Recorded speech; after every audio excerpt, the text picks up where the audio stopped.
আজিৰ সভাপতি মহোদয় আৰু এইখন বিদ্যালয়ৰ সন্মানীয় অধ্যক্ষ মহোদয় আৰু লগতে এইখন বিদ্যালয়ৰ সন্মানীয় শিক্ষাগুৰুসকল লগতে সকলো ছাত্ৰ ছাত্ৰীসকল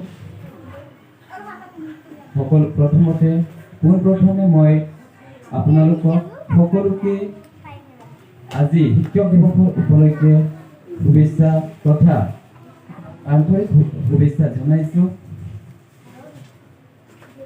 আৰু এই মঞ্চত মোক আজি দুই এষাৰ ক'বলৈ সুযোগ দিয়াৰ বাবে মই সকলোকে ধন্যবাদ জনাইছোঁ।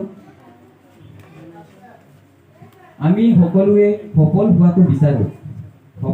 সফল মানে আমি আমাৰ লাইফত সকলোৱে সদায় সাকসেস হোৱাটো বিচাৰোঁ, কিন্তু সকলোৱে আমি সাকসেস হ'ব নোৱাৰোঁ।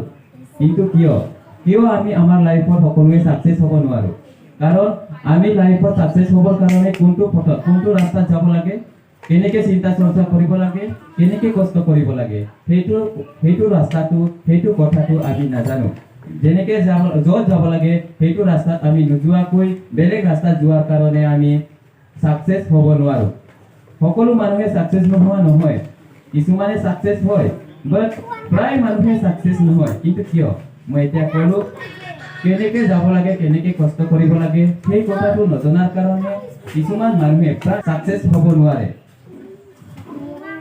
আৰু আজিৰ দিনটো নিশ্চয় জানে শিক্ষক দিৱস তথা 1888 চন অৰ্থাৎ 1888 চনৰ 5 ছেপ্টেম্বৰ তাৰিখে জন্মগ্ৰহণ কৰা ডক্টৰ সৰ্বপল্লী ৰাধাকৃষ্ণনৰ জন্মদিন আজি। সেই দিনটোকে টিচাৰ ডে হিচাপে আমি পালন কৰা হয়। আৰু লাইফত আমি কেতিয়াও সাকসেস হ'ব নোৱাৰোঁ বুলি নিজকে ভাবিব নালাগে। বিশ্বকবি শিৱ ৰেখাই লিখা ইউ কেন উইন কিতাপখনত পঢ়িলে এনেই গম পায় মানুহে কেতিয়াও সাকসেস হ'ব নোৱাৰাকৈ নাথাকে। যদি ভালকৈ চেষ্টা কৰে, শুদ্ধ ৰাস্তাত যদি আমি যাওঁ, যদি যেনেকৈ চিন্তা চৰ্চা কৰিলে আমি সাকসেস হ'ব পাৰোঁ, যদি সেইটো ৰাস্তাত আমি যাওঁ তেতিয়াহ'লে নিশ্চয় আমি তোমালোকে সকলোৱে এদিন নহয় এদিন নিশ্চয় সাকসেস হ'ব পাৰিম। এক্সাম্পল হিচাপে উদাহৰণস্বৰূপে আমেৰিকাৰ ৰাষ্ট্ৰপতি আব্ৰাহাম লিংকন তেওঁ 21 বছৰ বয়সত যেতিয়া তাৰ বয়স 21 বছৰ 21 ইয়াৰ্ছ হৈছিল তেতিয়া সি বিজনেছ ষ্টাৰ্ট কৰিছিল, কিন্তু সেই বিজনেছ লাইনত সি সাকসেস হ'ব পৰা নাছিল, ফেইল হ'ল। যিটো সি বিজনেছ কৰিম বুলি ষ্টাৰ্ট কৰিছিলে, য'ত সি টকা পইচা লগাইছিলে, সেইটো বিজনেছত কি হ'ল, সি ষ্টাৰ্টিঙত সি ফেইল হ'ল। কিন্তু সি হাৰ মনা নাছিল। আকৌ 22 বছৰ আফটাৰ 1 ইয়াৰ্ছ আকৌ সি এনেকৈ ইলেকশ্যনত সি খাৰা হৈছিল, কিন্তু ইলেকশ্যনতো সি ফেইল হৈছিল। যেতিয়া 26 ইয়াৰ্ছ হৈছিল, 26 ইয়াৰ্ছতো সি প্ৰেজিঅ' কৰিব বিচাৰিছিল, কিন্তু তাতো মিষ্টেক হৈছিল, ফেইল হৈছিল। বাৰম্বাৰ ফেইল হ'লেও সি যে এবাৰো হাৰ মানা নাছিল যে মই হাৰিলোঁ, মই কৰিব নোৱাৰোঁ বুলি এবাৰো হাৰ নমানি সি চেষ্টা কৰিয়ে আছিল। চেষ্টা কৰি গৈ থাকোঁতে এদিন যেতিয়া তাৰ 52 ইয়াৰ্ছ হোৱাৰ পাছত তাৰ সাকসেস হ'ল। সি 52 ইয়াৰ্ছ হোৱাৰ পাছত সি আমেৰিকাৰ ৰাষ্ট্ৰপতি হিচাপে তাক নিৰ্বাচিত কৰা হ'ল। গতিকে আমিও আমেৰিকাৰ ৰাষ্ট্ৰপতি আব্ৰাহাম লিংকনে আমাৰ নিচিনাই মানুহ আছিল, আমাৰ নিচিনাই ল'ৰা আছিল, আমাৰ নিচিনাই স্কুলত পঢ়িছিল, আমাৰ নিচিনাকে খেল ধেমালি কৰিছিল, কিন্তু আজি তাৰ নামটো কিয় এনেকৈ প্ৰতিখন দেশত, প্ৰতিখন ৰাজ্যত, প্ৰতিখন গাঁৱত, প্ৰতিজন মানুহৰ মুখত বা মনত আছে, ঠিক সেইদৰে আমিও কেলে নোৱাৰিম? চ' আমি সকলোৱে চেষ্টা কৰিব লাগে।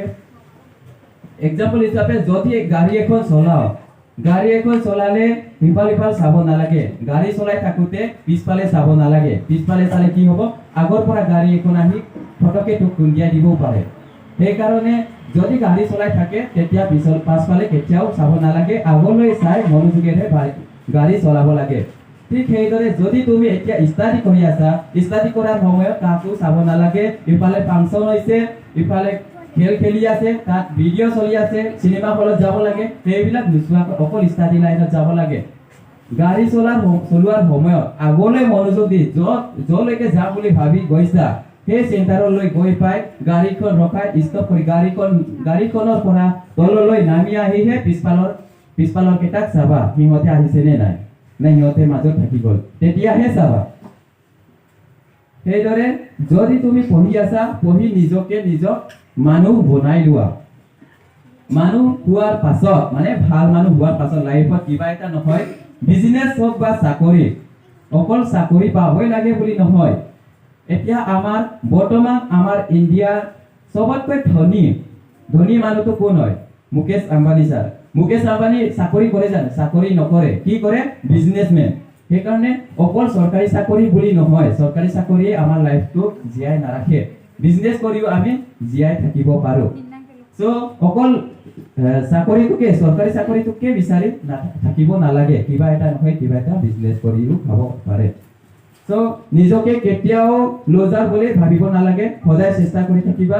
ময়ো এজন ষ্টুডেণ্ট, ময়ো এতিয়া কলেজ পঢ়ি আছো, সো ময়ো এইকেইটা ফ'ল' কৰি আছো একজেক্ট পাৰফেক্টলি।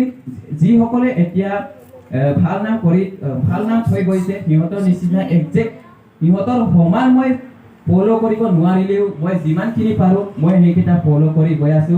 ঠিক সেইদৰে আপোনালোকেও সকলোৱে ফ'ল' কৰি গ'লে নিশ্চয় আপোনালোকেও এদিন নহয় এদিন নিজৰ লাইফত ছাকচেছ হ'ব।